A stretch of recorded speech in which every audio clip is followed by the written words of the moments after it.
Hola, muy buenas tardes. Aquí estamos con la Biblia adelante y con Elsa Guaitima y seguimos trabajando con el libro de Daniel. ¿Qué tal, Elsa? ¿Lista Hola, ya? ¿cómo estás? ¿Qué tal, Silvi? Hoy te vas a meter con el carnero y el macho cabrío, de manera que Exactamente. vamos a seguir estando muy atentos para entender la importancia de este libro, todo lo que nos muestra y también haciendo una mirada desde el comienzo, es importante para los lectores de la Biblia, pero en este caso del libro de Daniel, por ejemplo, cuando hay una indicación histórica de quién era el rey, eh, por ahí en qué época del reinado, en cada capítulo o en la mayoría de los capítulos hay una indicación y de repente nos encontramos que nos habla de un rey posterior o de un rey anterior, Claro, sí. simplemente como para tenerlo en cuenta, porque vos después nos vas a explicar sobre todo los significados de estos adelantos que el Señor le estaba dando a Daniel.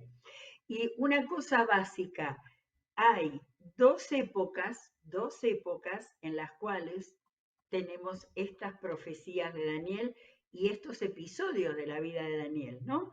Primero es durante el exilio babilónico, ahí es donde le pasa lo de, a los muchachos le pasa lo del horno de fuego y a él le pasa lo de los leones, que habla, y las profecías que él le dio al rey que tenemos, aunque sea con el único nombre, Nabucodonosor. En ¿no? los capítulos 2, 3 y 4 tenemos a Nabucodonosor, donde él le revela lo de la estatua, después el árbol caído, ¿sí? Eso es todo un tiempo. Y después, en lo que vienen los capítulos que vos estás tratando, ahí pasamos un montón de tiempo y nos encontramos en los ciento y pico de años, hasta que estamos en esa parte de la historia que me parece que ni siquiera en la escuela la estudiamos bien alguna vez.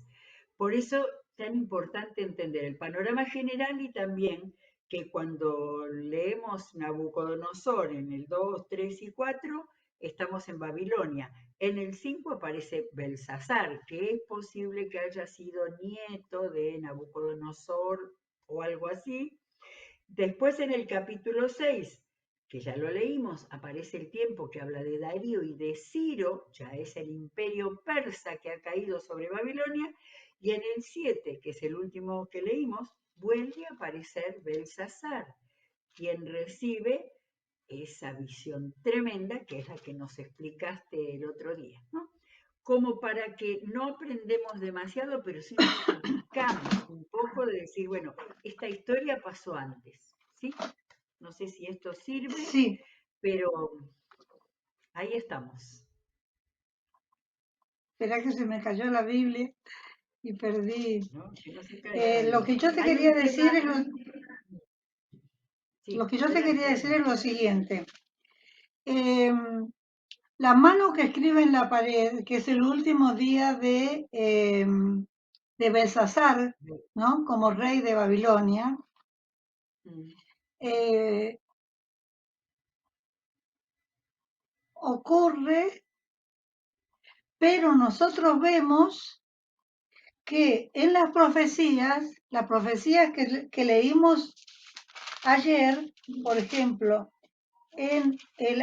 la de hoy, que está en el capítulo 8, que dice durante el reinado de Belsasar, y en Sí, el sí, este también. 7, en el 7 también quiere decir que estos los tendríamos que nosotros intercalar, hacer una copia y ponerlos cuando estaban el tema del horno del fuego, el tema de los leones, es decir, fueron de esa época, porque después viene, no es que los libros históricos están primero y los libros proféticos dentro de Daniel, digo, después, porque los de Belsasar estaban durante el gobierno de Belsasar, que era babilonio. Y uno como lo ve después que ya vimos la caída de Belsasar, nos parece que ya no están más, pero evidentemente hay algunas profecías que se produjeron en el tiempo de Belsasar y después el Señor le fue ampliando la profecía a Daniel en el tiempo de los Daríos, ¿no? Ya los persas, ¿no? Bien. Habíamos llegado ayer hasta el capítulo 7, en donde hablamos de las 4 bestias, y habíamos dicho que íbamos a ir al capítulo 8, que es como un reflector, un zoom que hace y solamente se enfoca en 2 de esas bestias, y amplía para que nosotros vamos viendo lo que sucedió en esa época. Y el tipo de bestias que en realidad representan imperios tan grandes que es más, ahora nosotros no nos podíamos imaginar cuando leíamos la Biblia, que eran imperios de ese tamaño, de esas riquezas, que no podían contar sus riquezas, no sabían cuánto tenían, y vivían de la conquista y de los tributos y de someter a los más débiles, ¿no? Por su beneficio económico, evidentemente. Entonces vamos a empezar por el capítulo 8. El capítulo 8 dice visión del carnero y del macho cabrío, y se entiende que esta profecía le fue dado a Daniel en el año 551 a.C. Miren qué cosa fabulosa, porque le estaba en esta profecía y en las que vienen, en las siguientes, les está dando palabra exacta para el año, pongámosle, 170 antes de Cristo, es decir, más de 300 años. Y quizá también se extiende hasta el final de los tiempos, ¿no? Entonces empezamos a leer el capítulo 8, versículo 1. En el tercer año del reinado de Belsasar, yo, Daniel, tuve otra visión. En ella me veía en la ciudadela de Susa, en la provincia de Elam, junto al río Ulai. Susa nos hace acordar a Esther, ¿no? Que la habían hecho, Darío la había hecho una ciudad real y la había realzado con toda clase de lujos y ornamentos de oro y plata, recubiertas las paredes, porque tenían tanto oro, plata y piedras preciosas que no sabían qué hacer con ellas. En ella me veía en la ciudad de Susa, en la provincia de Elam, junto al río Ulai. Versículo 3. Me fijé y vi ante mí un carnero con sus 2 cuernos. Estaba junto al río y tenía cuernos largos. Uno de ellos era más largo y le había salido después. Entonces nos acordamos del capítulo 7, en donde a la bestia se le da la forma de un oso, pero dice que tiene un hombro más alto que otro, ¿no? Es una alianza de 2 reinos. Acá los cuernos significan poder, y estos cuernos largos que tiene uno es más largo que el otro porque es una alianza entre Media y Persa. En ese momento que está el profeta Daniel, Persia ya era muchísimo más grande que Media, que había tenido un tiempo muy, muy fuerte de riquezas y todo, pero ya estaba viniendo a menos, digamos, ¿no? Hizo una alianza con Persia, que Persia iba hacia arriba, se iba enriqueciendo, teniendo más soldados, más terrenos, más territorios. Las conquistas de los reyes de Persia fueron tremendas, tremendas, solo igualadas por la de que su sucesor, que no pertenecía, ¿no es cierto?, a su casa. Me quedé observando cómo el carnero atacaba hacia el norte y hacia el sur. Ningún animal podía hacerle frente, ni había tampoco quien pudiera librarse de su poder. El carnero hacía lo que quería y cada vez cobraba más fuerza. Es decir, nos está haciendo una descripción de lo que era no solamente este carnero, que significa Persia, ¿verdad?, sino todos los imperios, todos los imperios. Se querían extender hacia el norte, en este caso hacia el oeste, porque hacia el este había poco para extenderse, porque también ya venía el Mediterráneo, y hacia el sur siempre fue apetecible para los imperios porque hacia el sur estaba Egipto. Entonces eran lugares muy, muy preciados, ¿no? Dice que hacía amenazaba, no solamente que iba por la conquista, sino que amenazaba de tal manera que nadie se acercara a sus tierras, que nadie significara un peligro para ellos, ¿no? Eso en el tiempo de los persas. En el versículo 5, mientras reflexionaba yo al respecto, de pronto surgió del oeste un macho cabrío con un cuerno enorme entre los ojos, un solo cuerno, y cruzó toda la tierra sin tocar siquiera el suelo. Se lanzó contra el carnero que yo había visto junto al río y lo atacó furiosamente. Acá vemos que de dónde viene este macho cabrío, viene del oeste, viene a ser del noroeste, lo que ahora llamaríamos en esa época no, pero era Europa, porque este que viene es el rey Alejandro, Alejandro Magno, que posteriormente fue rey de Grecia, pero en realidad era de Macedonia, era hijo de Filipo, el rey de Macedonia, y desde muy jovencito heredó el trono de su padre y conquistaron Grecia en el año, a los 20 años de Alejandro, y ya se puso en campaña. Alejandro era un hombre muy joven, muy arriesgado, muy valiente y tenía mucha instrucción, no solamente en cuanto a estrategia de guerra y eso, sino que había sido educado por Aristóteles en filosofía, en conocimiento, en muchos conocimientos. Entonces llega con una velocidad tremenda, como es que hizo sus conquistas, con una rapidez extraordinaria. Dice, se lanzó contra el carnero que yo había visto junto al río, contra el persa, digamos, y lo atacó furiosamente. Yo vi cómo lo golpeó y le rompió los dos cuernos, es decir, le rompió todo el poder.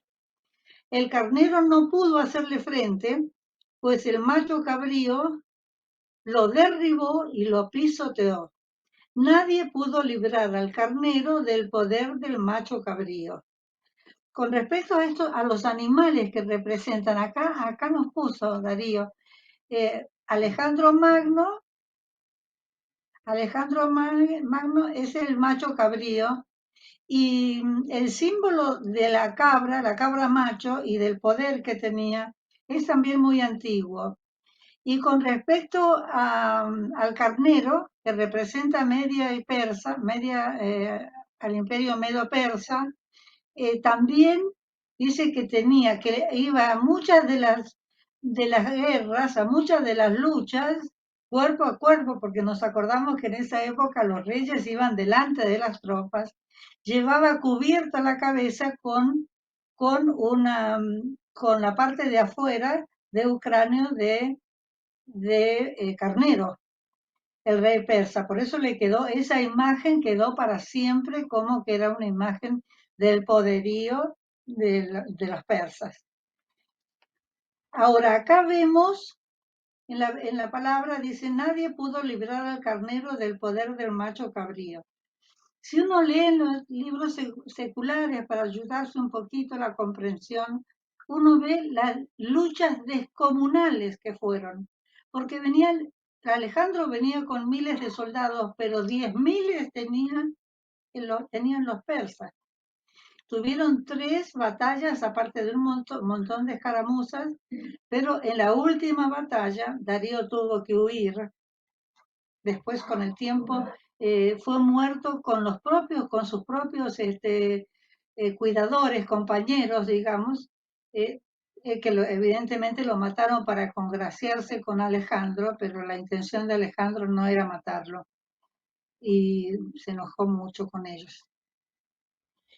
Y entonces pasa el poder a Alejandro, que sucede conquista, no tenía límite, pero parece que una vez que tomaba las ciudades, una vez que tomaba un imperio, eh, terminaba la guerra y él buscaba la paz, buscaba el progreso de ese lugar que él mismo había tomado. No lo tomaba para destruirlo, lo tomaba, por supuesto, para poseerlo, pero para engrandecerlo. Con tan mala suerte que a los 12 años de asumir como rey, asumió a los 20, a los 32, casi 33, muere en 10 días, se enferma Alejandro y se enferma como si fuera del aparato digestivo, no se sabe qué pasó, hasta hay algún rumor de que lo habrían envenenado, pero no hay pruebas, y muere sin haber designado su sucesor para semejante imperio que no tenía fin. Parece que alguno de los que estaba a su lado, de hombres de confianza, le preguntó que a quién dejaba su reino y él respondió, lo dejo al más digno. ¿Qué pasó? Cuando inmediatamente él fallece y los 4 generales más importantes, que eran sus principales ayudantes, se empezaron a pelear con ellos para dividirse eh, el reino, ¿no? El reino griego. Y entonces vamos a seguir la lectura. El macho Sería cabrío bueno, dice, si vemos un mapa, tenemos un mapa también, sería bueno para tener un poco idea de la dimensión bárbaro, bueno, de lo que sí, era. Ahí está, acá lo tenemos. sí, muy bien, mirá lo que era el tamaño. El imperio persa es el que tiene todo ese contorno rojo, pero vemos que por fuera de él se extiende, y ese que es más grande que el imperio persa es el imperio macedonio griego, el de Alejandro. Alejandro llegó a la India y a lo único que no pudo llegar era que quería apoderarse del río Indo, dice, porque se decía que corría, por sus aguas corría oro y plata. Pero se ve que los soldados ya no pudieron más porque no podían inclusive físicamente, y los generales diciendo no, no podemos avanzar, y entonces se volvió el único objetivo que no cumplió eh, Alejandro en su vida. Pero miren qué tremendas posesiones, ¿no? Al norte viene a ser a la izquierda, vemos Asia Menor y vemos que está justo tapado, pero ahí ya tenemos a Grecia y Macedonia, ¿no? Y cuando baja, tenemos ahí una flechita que nos ha puesto Darío.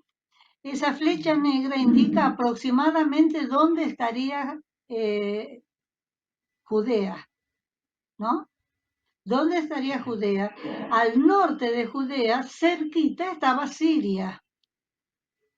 ¿Se acuerdan de la ciudad de Damasco? Que la tenemos en el Nuevo Testamento cuando Pablo iba hacia la ciudad de Damasco. No estaba muy lejos. Bueno, esa es la capital de Siria. Y si vamos hacia el sur, ahí vemos en celeste el río Nilo y vemos Egipto. Egipto, eso es. Acá nos está marcando Darío con una flecha. Egipto, el río Nilo, tan apetecido por todos los pueblos del mundo. El río Nilo era un río extraordinario. Después está Libia, hacia mi izquierda está Libia, que también estaba bajo el mando de Egipto. O sea que era inmenso, era prácticamente todo lo que en esa época se conocía del mundo. Por eso dice Alejandro dominó el mundo. No sé si Pero se lee bien al costado del mapa, no sé si se lee, dice que todo lo rojo es la ruta de Alejandro, ¿sí?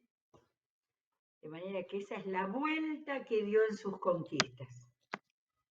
claro, sí, yo no lo alcanzo a ver porque justo me quedó ahí la pantallita del altavoz, pero sí, sí, fue inmenso, inmenso. Y donde termina el reino de Alejandro, al norte, noreste, fíjate que dice Alejandría, Alejandría del final del mundo. Después ya venía lo que serían Rusia o las ciudades, los pequeños países que están adjuntos a Rusia. No, es extraordinario, es extraordinario.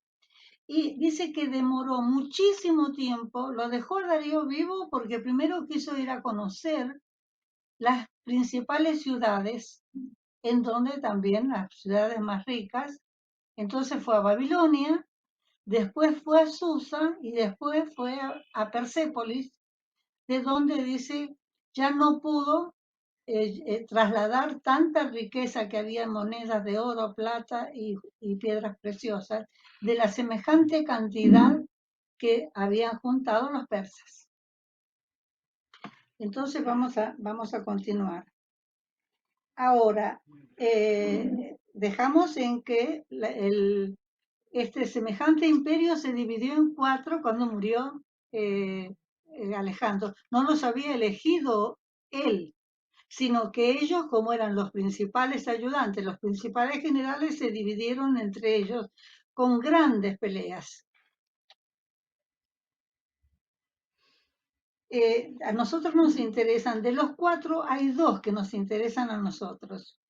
El imperio que se forma al norte de Judea, porque nosotros lo que estamos estudiando es la historia del pueblo de Dios, ¿verdad?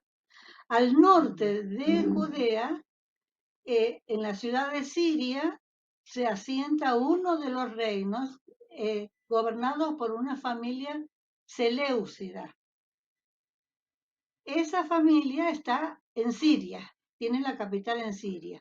Y al sur de Jerusalén, al sur de Judea, en Egipto, toma ese reino un rey que se llaman las familias de los Ptolomeos, que siguieron gobernando eso hasta que vinieron los romanos. ¿Qué es lo que ocurre? Imaginémonos lo siguiente, al norte de Israel, bastante cercano, está Siria. Ahí están los seleucidas. Y al sur están los Ptolomeos, que dominan Siria y todas las regiones adyacentes. Entonces, esos dos reyes, que son los reyes que a partir de ahora siempre la Biblia los denomina el rey del norte y el rey del sur, mejor dicho, para abajo, y el rey del norte arriba, hacia el norte de Judea, viven de pelea en pelea, para quedarse, cada uno quería quedarse con el reino del otro, aparte del propio. Cada vez que el Ahora, reino, ahora, sí, sí, Judea estaba en el medio, como un sándwich Judea estaba entre ellos. en el medio de los dos. Entonces, ¿qué es lo que pasa? Cuando el rey del norte se enojaba con el rey del sur y decía, mandaba tropas y todo, iba él a la cabeza, ¿por dónde pasaba? Pasaba por Judea. Cuando el rey del sur se enojaba con el rey del norte, se peleaban por algún territorio, por algún producto, por alguna venta, alguna compra, porque se vendían y se compraban alimentos entre ellos, era una pelea constante, subía y por dónde pasaban, por Judea. Y lamentablemente, si les iba bien, el festejo era golpear al pueblo judío. Así festejaban sus triunfos. Y si les iba mal, iban con tanta furia que ya tenían la excusa para, como quien dice, para sacarse la bronca con alguien, castigaban al pueblo judío. El pueblo judío sufrió horrores en ese tiempo. Y ese tiempo se extendió bastante, pero estamos hablando mucho después, no es en el tiempo de Daniel. Entonces seguimos. Bueno, dice, el macho cabrío cobró gran fuerza, vuelve un poquito atrás, pero en el momento de su mayor grandeza se le rompió el cuerno más largo y en su lugar, es decir, se murió, y en su lugar brotaron 4 grandes cuernos que se alzaron contra los 4 vientos del cielo. Es decir, ya vemos que estos 4 reinos son enemigos de Dios, enemigos del Señor, y son de origen griego, macedonio y griego. Nos acordamos que los griegos eran paganos y tenían muchos dioses, muchas creencias, una gran cultura, mal que nos pese, una gran cultura, y todo eso lo querían imponer a los reinos más pequeños. Es lo que pasaba con Judá, con Judea. Dice, de uno de ellos, de uno de estos 4 reinos, salió otro cuerno, pequeño al principio, que extendió su poder hacia el sur y hacia el este, y también hacia nuestra hermosa tierra. Hermosa tierra es lo que es la tierra deseable. En los salmos, en un salmo se lo llama tierra deseable, es la tierra de Palestina, la tierra de leche y miel. O sea que como Judea le había correspondido por la división que hicieron entre los 4, le había ocurrido a los Ptolomeos, el del norte dijo, esta tierra es muy buena, nosotros nos vamos a quedar con ella, refiriéndose a Palestina, ¿no? A la zona de Palestina. Creció hasta alcanzar al ejército de los cielos. Esto estamos hablando del cuerno que habíamos hablado en el capítulo 7, que es el cuerno, que aparece un pequeño cuerno insignificante que de pronto le aparecen ojos y le aparece boca y hablaba insolencias contra Dios. Sí. Es este. Por eso digo que vamos estudiando más en detalle.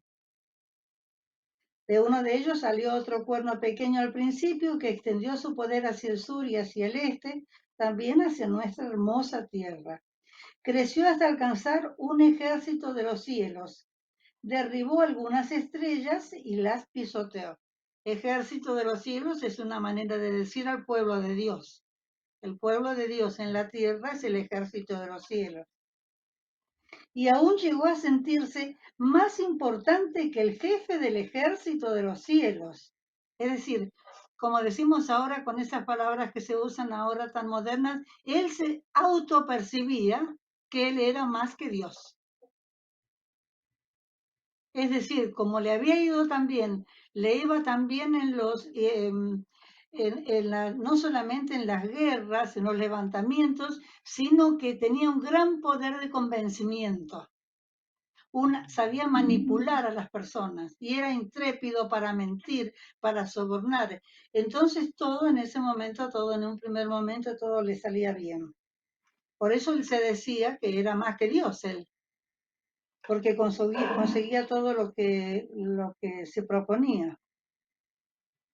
Y aún llegó a sentirse más importante que el jefe del ejército de los cielos, ¿no? Que es el Señor. Por causa de él se eliminó el sacrificio diario y se profanó el santuario. En una de esas pasadas que hizo, eliminó el sacrificio diario se hacía la mañana, el matutino y el vespertino, con la muerte, con el corderito.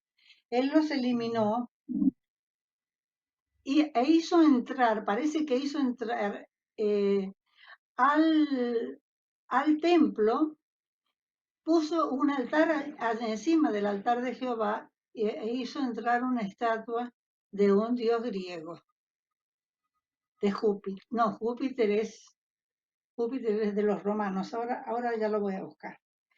Poseidón. ¿Eh? Ah, no, pero el dios principal, Zeus, ¿no? Uno Zeus de los sería. Zeus, porque Zeus también son varios Zeus. Uno de los Zeus lo puso ahí y entonces hizo entrar a sus soldados, a su gente que lo adoraran, pero también a algunos judíos. Algunos judíos al ver semejante poderío se convencieron de que ese era el tiempo de esta civilización, de este hombre, y aceptaron, por ahí también con intereses económicos, porque se les daba dinero, se les daban beneficios de distinta índole, entonces aceptaron, traicionaron al Dios de verdad y aceptaron hasta inclusive la adoración a otros dioses dentro del templo. Por la rebeldía de nuestro pueblo, dice Daniel, estoy en el versículo 12, capítulo 8, versículo 12. Por la rebeldía de nuestro pueblo, es decir, mucho del pueblo se había levantado y se había unido a Antíoco en un primer tiempo. Su ejército echó por tierra la verdad y quitó el sacrificio diario. En fin, ese cuerno hizo y deshizo. Hizo lo que quería. Por eso, en ese momento, por eso él dice que se sentía que era más grande que Dios. En el versículo, vamos al versículo 13. Escuché entonces que uno de los santos hablaba y que otro le preguntaba, ¿cuánto más va a durar esta visión? Esta visión horrible que estaba mirando, ¿no? Entonces alguien le pregunta a otro, ¿cuánto va a durar esta visión?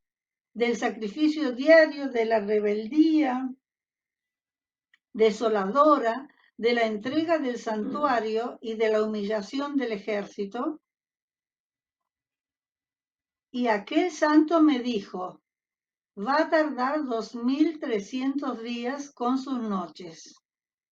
Después de eso se purificará el santuario. Este número, 2300 días, es un número que sale mucho en las profecías, pero acá en este pasaje se interpreta que están contando los sacrificios. Uno de la mañana y uno de la tarde son 2 sacrificios por día. Entonces, cuando dice 2300 días con sus noches, en realidad son 1150 días. Y que al final de esos 1150 días, de acuerdo a lo que hacen las cuentas los expertos, iba a caer, Antíoco y Judas Macabeo, uno de los que hizo la gran resistencia del pueblo judío contra la invasión, eh, eh, dedicó por segunda vez el templo, lo purificó y se adoró otra vez al Señor, se sacó la estatua esa, inclusive en el libro de Macabeos, que son libros que están en las Biblias católicas, no están en las nuestras, pero son libros respetables, son libros que se consideran libros históricos, quizás no inspirados por el Espíritu Santo, pero hablan de la historia del pueblo judío de ese momento. Y dice, ahí se menciona que hasta en el altar de Jehová, hasta se atrevieron a poner una cerda, como burlándose de los sacrificios de los corderos que se hacían a nuestro Señor, ¿no? Tremendo eso, tremendo. Ahora viene también como otra explicación de la visión. Mientras yo, David, contemplaba la visión y trataba de entenderla, de repente apareció ante mí alguien de apariencia humana. Escuché entonces una voz que desde el cielo, desde el río Ulai, gritaba, Gabriel, dile a ese hombre lo que significa la visión. Cuando Gabriel se acercó al lugar donde yo estaba, me sentí aterrorizado y caí de rodillas, pero él me dijo, toma en cuenta, criatura humana, que la visión tiene que ver con la hora final. Es decir, le está diciendo, esto no te va a pasar a vos ahora, esto es para después. Mientras Gabriel, versículo 18, mientras Gabriel me hablaba, yo caí en un sueño profundo de cara al suelo. Sueño profundo es como si hubiera tenido una especie de desmayo, ¿no? De la impresión tan grande que se llevó. Pero él me despertó y me obligó a levantarme mientras me decía, voy a darte a conocer lo que sucederá cuando llegue a su fin el tiempo de la ira de Dios, porque el fin llegará en el momento señalado. El versículo 20. El carnero de 2 cuernos, ahí empieza la explicación desde el comienzo del capítulo.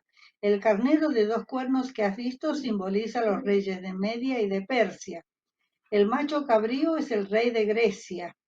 Y el cuerno grande que tiene entre los ojos es el primer rey, o sea, Alejandro.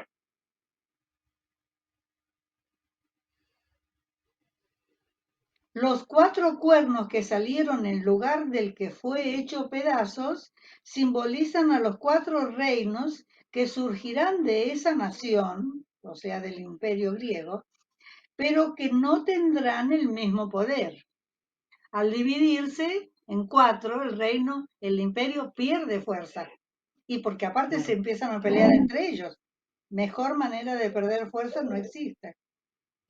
Hacia el final, en el versículo 23, hacia el final de esos reinos, cuando los rebeldes lleguen al colmo de su maldad, surgirá un rey de rostro adusto, maestro de la intriga. Ahí vuelve otra vez con Antíoco.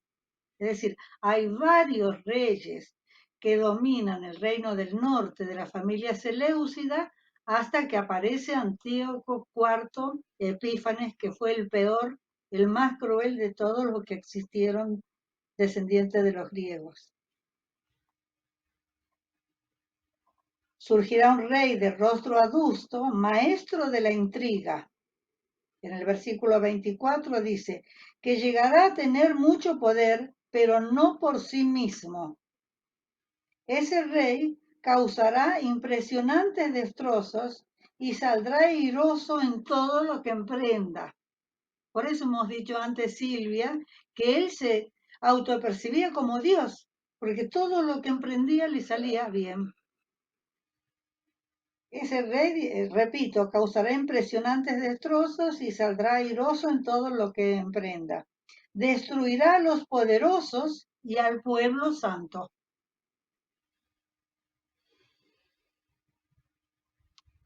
Con su astucia propagará el engaño, creyéndose un ser superior. Destruirá a mucha gente que creía estar segura y se enfrentará al príncipe de los príncipes, es decir, intentó enfrentarse con Dios, pero será destruido sin la intervención humana. La muerte de Antíoco, de acuerdo al segundo libro de Macabeos, dice que volvía de una expedición que había ido a atacar al reino del sur, había ido a Egipto a atacar, había sido derrotado porque habían aparecido unas naves extrañas que se piensa, los eruditos piensan que pueden ser alguna nave de la incipiente Roma, ¿no? Del incipiente, muy incipiente imperio romano. Fue vencido y cuando volvía con tanta furia que dijo, voy a destruir por completo al pueblo judío hasta que no quede una sola persona viva. Que lo hacía apresurar a los que manejaban los caballos y más y más y más. Ellos no querían, decían, no se puede más, pero él insistía de tal manera que cayó de la carreta la cuadriga dice que pasó por encima de él. Entonces quedó en unas condiciones tremendas, por eso dice, no, no fue mano humana la que lo mató, no murió en una guerra ni nada. Dice, pero cuando termina el versículo 25, pero será destruido sin la intervención humana. El versículo 26, esta visión de los días con sus noches que se te han dado a conocer es verdadera, pero no la hagas pública, pues para eso falta mucho tiempo. Es decir, los 2300 días con sus noches, que son 1150 días, eso era mucho tiempo de sufrimiento, que por eso le dicen que no lo haga conocer todavía, porque falta mucho, porque es realmente para el año 100 y pico, y todavía Daniel estaba en lo que era Babilonia o estaba en Susa, ¿no? Estaba bajo el poder persa y está hablando de muchos siglos después. Yo, Daniel, dice, quedé exhausto y durante varios días guardé cama. Ya que impresionado que quedó con semejante profecía, ¿no? Luego me levanté para seguir atendiendo los asuntos del reino. Pero la visión me dejó pasmado, pues no lograba comprenderla. Y me llamó la atención porque estaba agotado, pasmado, exhausto, pero él siguió trabajando para el rey. ¿No? Es decir, muestra que era un hombre de una gran dedicación, ¿no? Porque tenía una buena excusa para decir estoy, que no puedo no puedo levantarme de la cama de lo que he visto, y sin embargo dice que se levantó y siguió trabajando. Bueno, hemos visto entonces que hay como una especie de reflector sobre estas dos bestias del capítulo 7, ¿no? Las dos bestias Ajá. que son el imperio medo-persa, el imperio macedonio griego, a la muerte de Alejandro, que viene la división en 4 reinos, y lo que les toca sufrir al reino, a Israel, al pueblo de Judá, al pueblo de Dios, porque uno queda al norte, los seleucidas quedan en Siria y en Egipto están los ptolomeos y se pelean entre ellos y lamentablemente para ellos están en el medio. Ya de por sí había mucho odio de Antíoco porque veía la firmeza de la fe de los judíos, que él no podía penetrar y destruir esa fe, esa confianza en Dios, porque él lo que quería imponer eran los dioses griegos y la cultura griega, el idioma griego. Pero no lo pudo conseguir, pero eso costó, dice, miles y miles de vidas de los judíos, ¿no? Bueno, y después en la Así próxima, terminamos el capítulo 8. acá ¿Qué terminamos vendrá el ahora en el capítulo 8. 9? Pero vale la pena leerlo así despacio, lentamente, con la historia, con los mapas, para poder realmente entender el valor que tuvo todo este aviso que Dios dio. Sí, sí, el capítulo 9, él sigue dando detalles sobre, eh, más detalles sobre todo este obrar de este hombre tan cruel y sanguinario de Antíoco y de otros, pero el capítulo 9 lo que tiene de precioso que empieza con la oración de Daniel. Y es una oración que yo la estaba leyendo, la leí varias veces y me pareció una oración perfecta. Y una oración perfecta especialmente para un líder. Él había venido jovencito, se entiende que tendría entre 14 y 18 años, y él cuando hace esta oración, él como líder se pone al frente y todos los pecados los hace suyos. No dice el pueblo pecó, el pueblo te desobedeció, dice todos pecamos, nosotros te desobedecimos. Es tremenda, una oración tremenda que hace Daniel. Y Claro. de paso que nos enseña a nosotros cómo debemos orar. Claro, exacto. Dejamos acá que nos pasamos de tiempo, pero valía la pena redondear todo este capítulo 8. Perfecto. Invito a que volvamos a leerlo. Va a ser una lectura muy diferente después de toda esta explicación de la que podemos hacer si no tenemos datos con los cuales asirnos para poder entender todo esto, Bueno, que como dijimos todo el tiempo, ¿no? El Señor permitió que estuviera en la Biblia para que entendiéramos exactamente. como Él siempre avisó, siempre quiso que el pueblo se Claro, preparara. sí, exactamente. Y para que quedara en la mente de todas las personas que posteriormente, siglos después, leyeron esto, es decir, que a pesar de que estaban en tan grande tribulación, el triunfo era del Señor y el Señor a ellos los iba a bendecir y esta tribulación iba a ser pasajera. Bien, bien. La soberanía total de Dios está detrás de todo esto, Exactamente, de toda esta historia, ¿verdad? exactamente. Bueno, Elsa, muchísimas gracias. Mañana seguimos No, esto. Hasta que terminemos, Daniel, no paramos. bueno, entonces nos vemos mañana, si Dios quiere. Que Dios los bendiga ricamente y hagamos saber que se está leyendo la Biblia en el canal de YouTube de la Iglesia del Centro, leyendo en un libro muy importante para conocerlo. Será hasta mañana. Hasta mañana, si Dios quiere, hasta mañana.